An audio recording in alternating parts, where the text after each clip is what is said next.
कौन से कर्मों से इंसान गरीब और अमीर होता है। रानी और ब्राह्मणी की कहानी।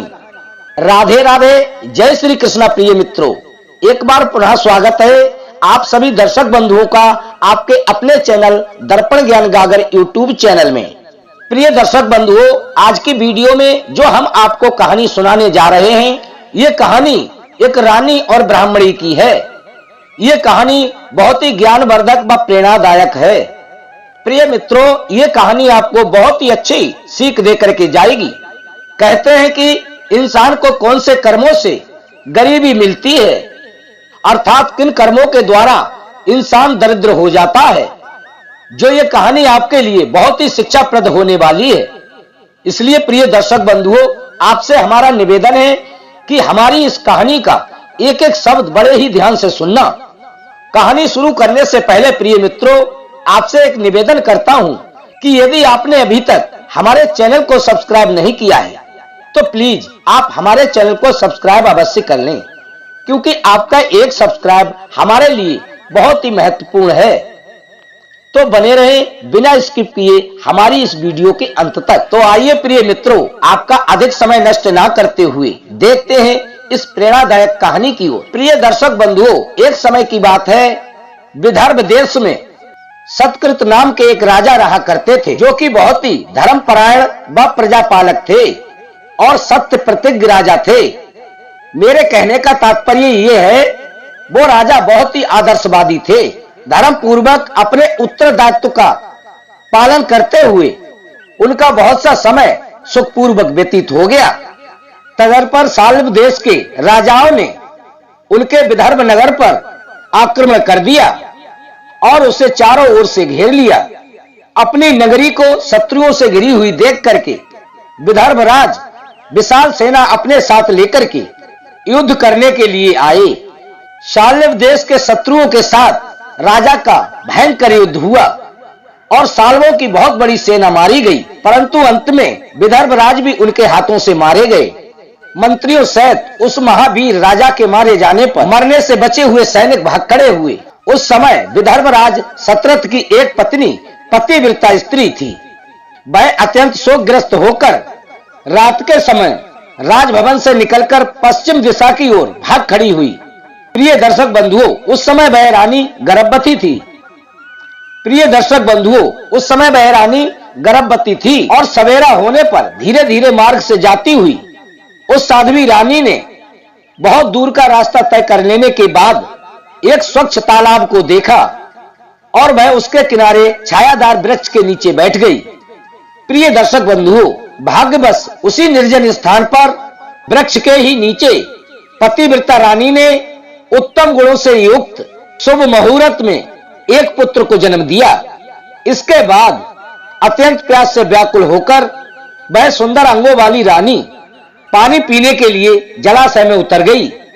इतने में ही क्या होता है प्रिय मित्रों, एक बड़े भारी ग्रह ने आकर के उन्हें अपना ग्रास बना लिया और वो मृत्यु को प्राप्त हो गई।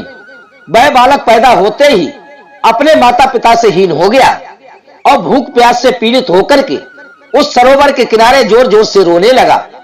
प्रिय मित्रों, वह नवजात शिशु जब इस प्रकार भूख प्यास से क्रंदन कर रहा था, भाग्यवश उसी समय एक श्रेष्ठ ब्राह्मणी का आना होता है। वह भी अपने 1 वर्ष के बालक को गोदी में लेकर वहां पहुंची थी। वह ब्राह्मणी निर्धन और विधवा थी, घर घर भीख मांग करके अपना जीवन निर्वाह करती थी। उसका नाम उमा था। प्रिय दर्शक बंधुओं, उस सती साध्वी ब्राह्मणी ने उस राजकुमार को जब देखा, उसे अनाथ की भांति क्रंदन करते हुए देखकर उसने अपने मन ही मन विचार किया, हे प्रभु, ये तो बहुत आश्चर्य की बात है कि ये नवजात शिशु जिसकी नाल भी अभी तक नहीं कटी है और ये बेचारा असहाय अवस्था में यहां पर पड़ा हुआ है। पता नहीं इसकी माता इसे छोड़ करके कहां चली गई। यहां पर ना तो इसकी मां है और ना ही इसका पिता है और ना ही इसका कोई सगा संबंधी है। पता नहीं ये बच्चा कहां से आया और बेचारा कैसा पड़ा है। ये दीन अनाथ बालक बिना बिस्तर के भूमि पर सो रहा है।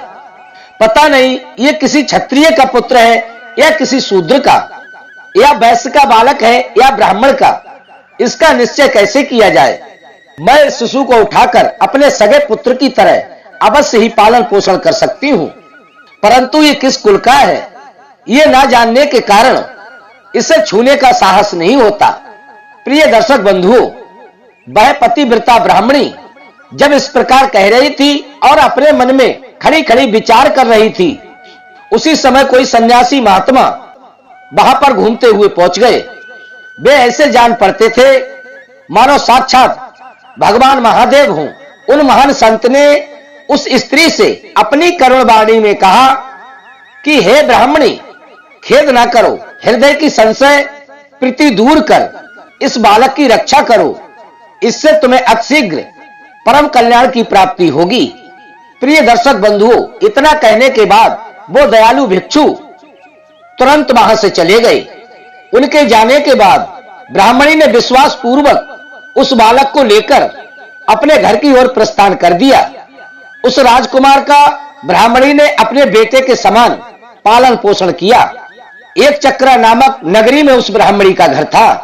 वह भिक्षा के अन्न से ही राजकुमार और अपने पुत्र को पालने लगी। प्रिय मित्रों, ब्राह्मणों ने ब्राह्मणी के तथा राजा के पुत्र का भी नामकरण संस्कार कर दिया। वे दोनों सर्वत्र सम्मानित होकर दिन दिन बढ़ने लगे। समय आने पर उनका उपनयन संस्कार हुआ। अब वे दोनों बालक एक साथ रहकर नियमों का पालन करने लगे। दोनों अपनी माता के साथ प्रतिदिन भिक्षा के लिए जाते थे। एक दिन वह ब्राह्मणी दोनों बच्चों के साथ में भीख मांगती हुई देव योग से देव मंदिर में आ गई, जहां बड़े बूढ़े ऋषि मुनि रहा करते थे। उन दोनों बालकों को देखकर परम बुद्धिमान सांडिल्य नामक मुनि ने कहा, अहो, दैव का बल बड़ा विचित्र है। कर्मों का उल्लंघन करना किसी भी जीव को अत्यंत कठिन है।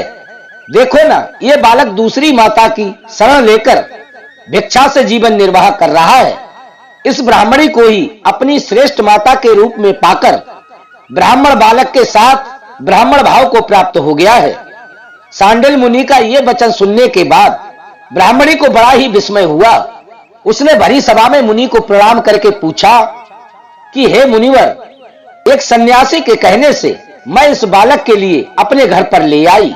यद्यपि अभी तक इसके कुल का पता नहीं लगा है तथा मैं अपने पुत्र की भांति इसका भी पालन पोषण करती हूं। आप तो ज्ञान के नेत्रों से देखते हैं, अतः मैं आपसे ये जानना चाहती हूं। आपसे मेरा विनम्र निवेदन है कि ये बालक किस कुल में उत्पन्न हुआ है और इसके माता पिता कौन हैं? कृपया आप मुझे ये बताने की कृपा करें। प्रिय दर्शक बंधुओं, उस ब्राह्मणी के ये करुण भरे सुर सुनकर तब वो मुनि कहने लगे कि हे ब्राह्मणी, ये विदर्भ देश के राजा का पुत्र है। इतना कहकर मुनि ने उस बालक के पिता का युद्ध में मारे जाने का तथा उसकी माता को ग्रह द्वारा ग्रस्त करने का तथा उसकी माता को ग्रह द्वारा ग्रास बनाने का सब समाचार उस ब्राह्मणी को बता दिया और बड़े ही ठीक तरीके से समझा दिया कि इसके पिता युद्ध में मारे गए और इसकी माता को एक मगरमच्छ ने ग्रास बना लिया है। प्रिय मित्रों, यह सुनकर के ब्राह्मणी को बहुत ही आश्चर्य हुआ और उन संत की बात सुनकर के उन्होंने फिर से प्रश्न किया कि हे महामुनि, वे राजा संपूर्ण भोगों को छोड़कर युद्ध में क्यों मरे और इस बालक को दरिद्रता कैसे प्राप्त हुई? मेरा ये पुत्र भी भिक्षा अन्न से ही जीवन निर्वाह करता है, इसका भी कारण बताने की कृपा करें। प्रिय मित्रों, तब ब्राह्मणी के मुख से यह शब्द सुनने के बाद उन सांडिल्य ऋषि ने कहा, इस राजकुमार के पिता विदर्भ राज पूर्व जन्म में पांड्य देश के श्रेष्ठ राजा थे। वे सब धर्मों के ज्ञाता थे और संपूर्ण पृथ्वी का धर्म पूर्वक पालन किया करते थे।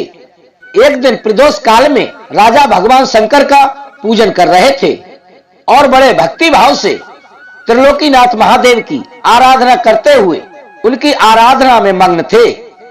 उसी समय नगर में चारों ओर बहुत ही भारी कोलाहल मच गया।